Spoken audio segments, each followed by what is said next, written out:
Welcome back to the Lanterne Rouge cycling podcast with Benji Naesen. I was just editing a video about Mathieu van der Poel, and I was saying how smart Benji was with his Latolf. I think it's Latolf. We never got the pronunciation correct on how El that segment Tofe! works. Latolfe, it's now Spanish. Anyway, this is the Paris-Nice Stage 2 recap. And before we get into the recap of Paris-Nice Stage 2, I just want to let you know about a race on tomorrow, the Healthy Aging Tour. It's a 2-1. It's the only women's stage race on for quite a while. They had problems getting funding or getting the economics or finances in place to pay for a live stream, but that seems to be in place. Eurosport have put out a release saying they'll have some sort of coverage. I'm not sure if it's live or not. So it's on Eurosport, and I want to let you know about the Drops Lecole being our show partner and sponsor who make this podcast possible.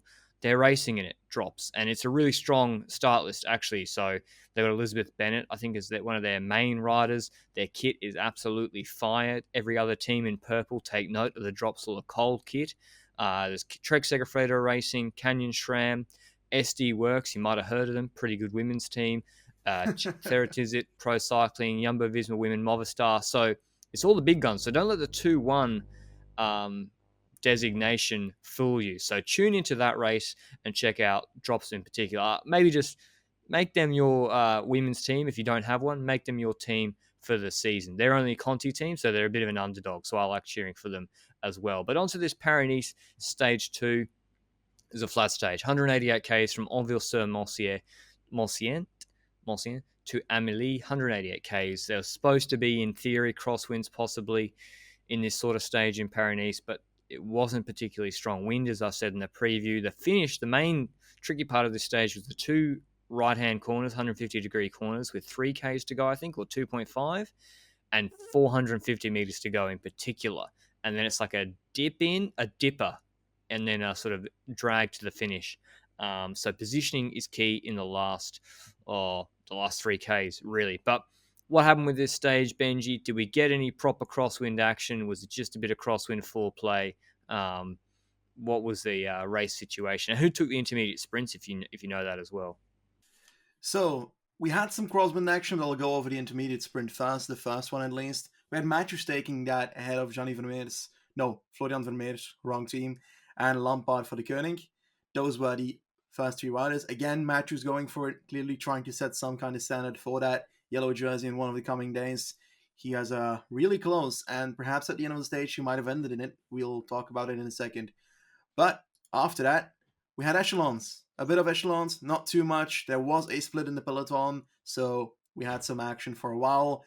Split into 3 groups, the first group being way too big to put up a real echelon, so it wasn't really likely to continue happening, and definitely because the wind just wasn't strong enough to keep going. They'd have to spend a lot of their energy to keep it going, and that's not necessarily worth it for some of the teams that were acting in it. We had another intermediate sprint. This time it wasn't Matthews winning it. He lost an intermediate sprint by none other than André Greipel, taking the full 3 seconds there ahead of Matthews and Poland. So looks like Greipel's trying something as well. I'm completely unaware what Greipel can see in that sprint. He can't get the yellow jersey because I don't know how he would expect to do that. Definitely not in the time trial, and likely not by winning multiple sprint stages before that time trial because, well, there are none anymore. He's So going for GC. he's going to win on the mountain stage. I can feel it. He's realized he's going for GC now. He's like, I can only do 600, 1600 watt peak, not 1900, so it's time for GC. Yeah. I don't know. I think looking at that Greipel power data from UAE tour, he still could do 1600 watts. Yep. He still hit that peak. It's like so. I don't know what he was doing when he was winning a lot of races. Sorry, Ben. 2000. Yeah, 8,000 exactly. watts. Anyway, we had a lot of crashes today. I don't even want to jump I into every know. single Yeah. one, but I think one of the harshest ones seemed to be George Bennett, who fell over some nasty road furniture going into a small town, and everybody when watching it was like, okay, concussion test, please, now. He looked a bit dizzy when he was starting to go back up. I sincerely doubt how he was allowed to get back on his bike instantly without any check of concussion. Let's hope they did afterwards, because it just didn't look very, very amusing to me, because we spoke about that in last year's Tour de France, I think, where Bardet had something similar happen on the crash where Mollema crashed as well. out of the tour. So yeah, it's a topic that comes up often these days and perhaps should be looked into a bit more, in my opinion. I'm not sure what your take on it is. Yeah, it's so difficult with like the moving sport that is cycling. I haven't put enough thought into it to provide um, a proper answer. Just that probably the present scenario or way of dealing with it is inadequate. That's all I got to Okay. say at the moment. Another crash. Viamos, Leisen, Touze, and Viamos had to abandon the race because of a broken collarbone as a consequence. So, yeah, this race is cursed at this point. After that, another crash. Mulberger, Arayave, and Mulberger seemed to be a bit behind. Wait, what? Sorry, what? I know. I was just lamenting. I was just saying it's Okay. just crazy. Can I update on Port? News came through that Port Yeah, you can. didn't have any fractures, just kind of banged up and sore. He's going back home to train and recover, which is good news. It was obviously Yes. sucked yesterday, but it looked like, oh no, he's really holding that hip. He could have actually fractured his hip or something, but no breaks or fractures apparently. Sorry, Benji. I'll let you continue with the crash list. Unfortunately, it's not done yet, but Mulberger, he went on his bike, he came back up, he had aspirations for GC in this Paris-Nice. He wanted to try and see where he can get, and unfortunately, it probably isn't completely ruined, but it's not ideal, obviously, hitting the deck like this. We saw him time trial back together with his team for the last 10 kilometers. Even in the last kilometer, they were looking back at Mulberger for a second there to see if he was still coming back. And I think, I'm not sure where he ended, if he lost time or anything. But in the end, it's certainly not ideal for Mulberger to have this happen to him. It wasn't in the last 3 kilometers, and it looks like he was back in the group if I'm looking at it correctly at the moment. So I guess that's good for Mulberger. So I'm glad he's not losing time here. And it basically was a very slow race for a bit until the last 4 kilometers, because then suddenly they went around the roundabout and it was like somebody threw a grenade and everybody was trying to ride away from it, because instantly some gaps in the peloton opened up. We had people sprinting to the front for positioning. The Clerc suddenly at the front again to try and set tempo. We had Trek up there. We had Bora up there. Everybody was trying to get into those positions at the front because we know those corners are coming. You mentioned it. And there's also a bit of an uphill section with a good 1.5 kilometer to go. And also decided to have some people move to the front again. Like Bora was pacing pretty highly on that uphill section. For Ackerman, I think they were just trying to put him into position and they just had to ride fast to keep him in that position. But then they had a downhill section pretty fast after that uphill section. And that was a pretty nasty part because that goes straight into that final corner that your boy Lantern here spoke about. And unfortunately, another crash. Ackerman, Oh, was it Jordi Ackerman? Meus. No, No, teammate, no, no, Jordi no, no. Meus. My Jordi bad, my Meus. bad, my bad. It was No, Jordi no, it Meus. looked like Yeah, Ackerman. It was, and yeah, Jordi Meus, a big guy too. So everyone was like, yeah. "Oh no, is it Ackerman?" It was Jordi Meus, I think. I remember now. Um, My bad. But yeah. yeah, it's not ideal, obviously, all these crashes, but it was also just not a very nice run into the sprint. A lot of people shoulder barging each other. What are the things you noticed in the last 2 kilometers? I'll run through what happened first, and then I think we'll talk about maybe our disappointment with how some of the riders have been riding. So DSM obviously listened to my preview video, and they had Tej Pinot did a magnificent job today, by the way, keeping Bowl really close to the front. They then had that last right hand corner, and Murku was like 10th, 12th wheel with Bennett with 700 meters to go, and I was like, that's all right. We saw at UAE last week. He can move up from there. Remember the stage, Benji, where Decker and Viviani pinched Ewan and Murku moved Bennett up the whole of the left-hand side from 800? Well, the same legs weren't there today. And you could see going into that last corner with 500, they were still 12th wheel, 15th wheel. And Bennett was on Murku's wheel. Murku was laying off whoever was in front of him. And I was like, well, Murku giveth and he taketh away. Like Bennett's adherence to sticking on Murku's wheel wins him so Too many sticky. races. It wins him Yeah, so many races, but it cost him today for sure. I still think he was like one of the quickest today, judging from how he hit the line. But he didn't jump ahead of Murku. Maybe Murku should have flicked him because they went through that corner. yeah, Everyone goes from 0 to 100, not 100, 60 again, kilometers an hour, max effort. And Merku lost a wheel, about 10th wheel. And whereas Pedersen's on the third wheel with Sturven in front of him, Ackerman's surfing his wheel. Matthews is up there. Case Bowl has been dropped off in perfect position on, I think, Pedersen's wheel. And Bennett then has to close that big gap to them. So he's out of contention. Through the corner, I was like, he can't win from there, even though he's got the best legs out of all of them. And then Case Bowl, as Sturven was finishing his lead out, he dropped them off at about 225, 200. It was a dipper where they come in slight descent and then it goes uphill again. Case Bowl jumped. He laid off and then hit Pedersen's slipstream and jumped before Pedersen jumped, got the run on them, and massive kick from the big Dutchman and beat them easily. He was G'd up too. Yeah, he really got the jump on them. DSM, perfect work from DSM today. Hats off to them. We've given them a bit of shit in the past, and Bowl particular, probably rightly. He's an inconsistent rider, Benji. He's either not top 15 or he's top 3 of a Tour de France or winning a Paris-Nice sprint. So he won. Who was second, Benji? Pedersen's second again. He was third yesterday, nearly came second. Matthews third. Which is nice important. from him. Yeah, which we'll mention is important. Cockard fourth and Bennett hitting the line quicker than almost anyone. Fifth, Denkop sixth, Ackermann disappointing again. Seventh, Bauhaus eighth, Philipsen ninth, and Rudy Barbier 10th. So what does the Matthews coming third, Bennett fifth mean for GC, Benji?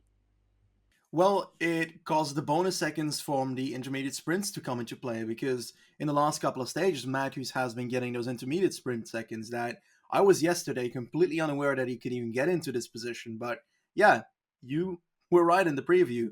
There's enough intermediate sprints to do a lot here. And today, he was able, with that third position, to gain the full bonus seconds you get by getting third. And that gave him full bonus seconds on Bennett because, well, if Bennett would have gotten third, then Bennett would have gotten those 4 seconds and they would have been equal on GC. And I think because Bennett has been closer on multiple stages, that gets combined and then Bennett would have been ahead of Matthews if they had the same time, if my logic is correct. But yeah, Matthews gets the yellow jersey in Paris-Nice for a day or two, depends. It's gonna be it's gonna be close, but he's got an opportunity. But we'll go into that in a second. RG Bargy, let's talk about it. I know. I was going to call out individual riders, but I actually think it's a general thing, Benji, that there's everything just a lack except of, Bull.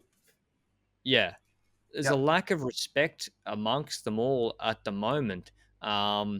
Yesterday we saw Laporte causing that crash with Scottson. He bumped into Cockard way too much. It's too much. It's not just everyone's like, oh, rubbing is racing. No. There's rubbing, leaning on someone. That's different to coming up to someone who's like Cockard's on Damar's wheel. Laporte comes over, throws his whole body weight and hip into him, hits Scottson, causes a massive crash at 65 k's an hour. Again today, Cockard and co fighting for wheels. Pedersen, I think Cockard was squeezing Pedersen, and then Pedersen gave him a massive shoulder. Sam Bennett is consistently just way over the top with people who aren't even doing anything dangerous. He'll throw his whole body weight into them. We've seen him do it to Quintana. He's been DQ'd for what he did to Leipinge at the Vuelta. If he keeps going like this, he's going to get DSQ'd again this season because he was just lucky that Buani or whoever it was, the Arkea rider. I mean, if they go down, he's going to get relegated or disqualified from the stage. But when they don't go down, it's just me and you complaining about it. So he seems to be playing bully ball. Who else, Benji? Matthews did the Ackermann to Ackermann in the last sprint. Not as bad as Ackermann at Shelter Price, but Ackermann came out of a wheel and nearly chopped Ackermann. Ackermann wasn't happy about that. So it's just a lot of issues. What do you think it is? Is it just a bad couple of stages? Do you think people are just so desperate for wins right now? I know it's much different than even the stage before because it happened in the stage before, but much less in my opinion than in this stage. In this stage was just the last kilometer was everybody hitting each other except for Case Bowl, who had his lead out on the right side of the road. Everybody tried to swerve around Case Bowl and DSM, and that's where everything happened. 3 shoulder barge in 2 seconds by Pedersen, by Cockard. I think Matthews was in between there, but I don't know if he actually did anything, so I can't tell that. But The only person I didn't see doing anything today when it comes to his shouldering and such was Case Ball. So I'm so happy that he Yeah, because won. he's 92 kilos. Yeah, No one squeezes him, it probably. proves that you don't need to do this shit to win a stage. Like, yeah, No. I think the reason I criticize riders for it is it often costs them stage placings. yeah, Demar fucking around with Sturven so much yesterday cost him so much momentum and speed that he was distracted when Ackerman and Mayus jumped to the left. And I didn't think what Demar did was completely over the top, but he like it distracted him and he was too focused on Nana. I'm going to push back and shoulder check Sturven back in place. And yeah, I think it's a waste of time half the time. And as you say, it's not necessary. It's different when I think Laporte was trying to squeeze Sturven. I think Sturven should have tried to hold Damar's wheel yesterday. Um, but yeah, I don't know. Maybe it's a cumulative thing, Benji, that a couple of riders do it in one stage, then they don't get punished. Then the next sprint stage, everyone starts doing it because they're like, well, if that's the way it's going to be, then I'm going to have to be aggressive myself. But yeah. yeah, it's going to end up with the mass crash eventually, and the person who does it will get disqualified. And then people say, well, that's not consistent with the rule how it's been applied previously, and we'll say, whatever. We've been talking about it all the time. People are probably sick about hearing it. But Case Bowl, Benji, people always like to make fun that I'm a Case Bowl hater just because I said just because I said the odds on him not winning a TDF stage last year were good value. I was correct. That didn't mean I said he was going to be a terrible sprinter for the rest of his career.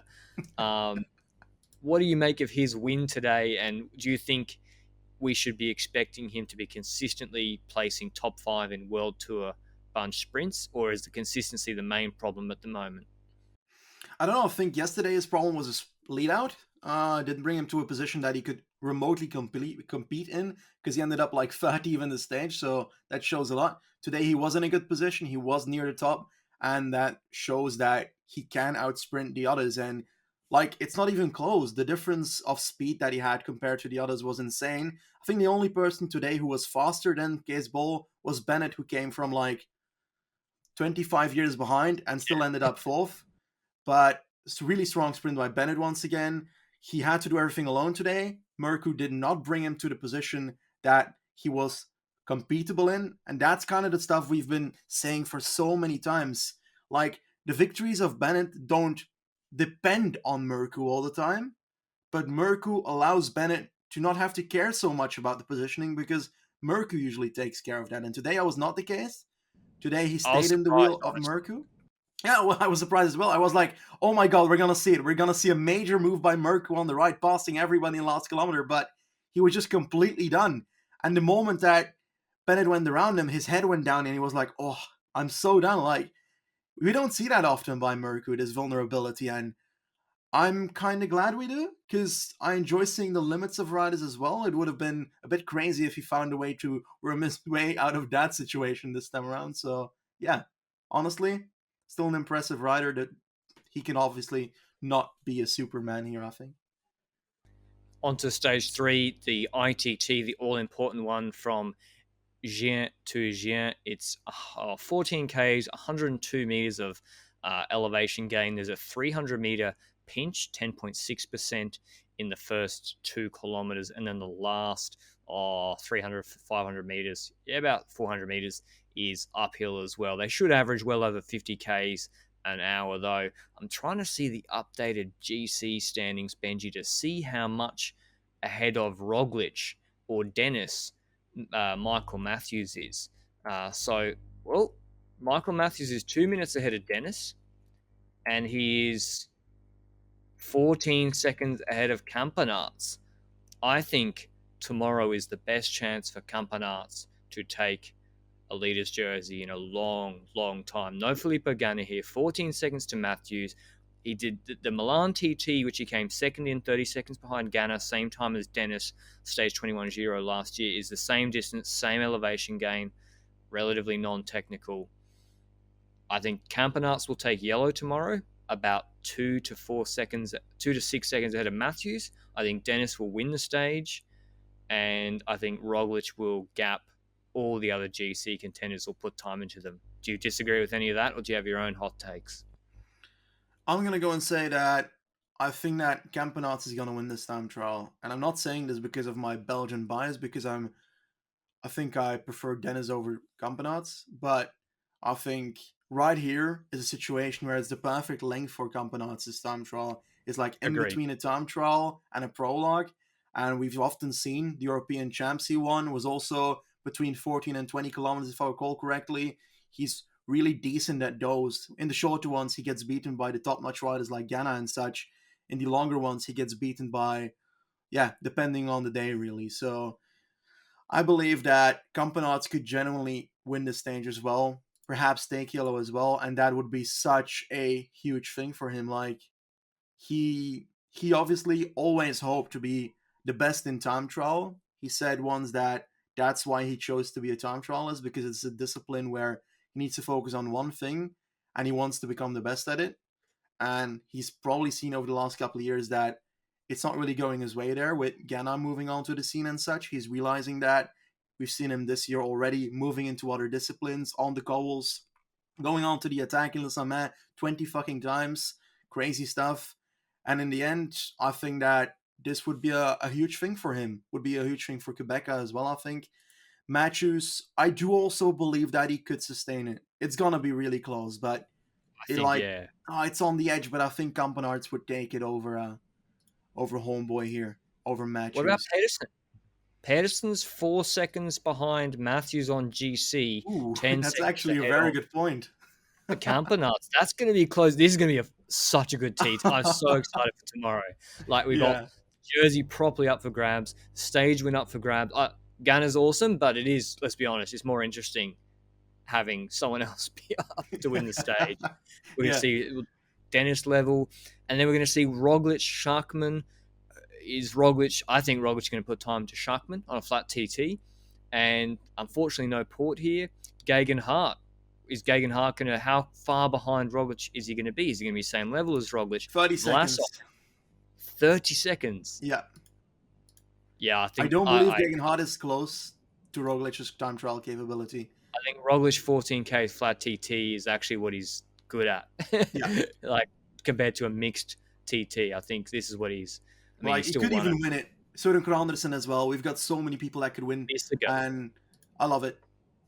I love it. Bissiger was 15 seconds behind Ghana on the same time trial parcours in UAE last week, or 13 Ks, about 12 Ks, 90 meters elevation.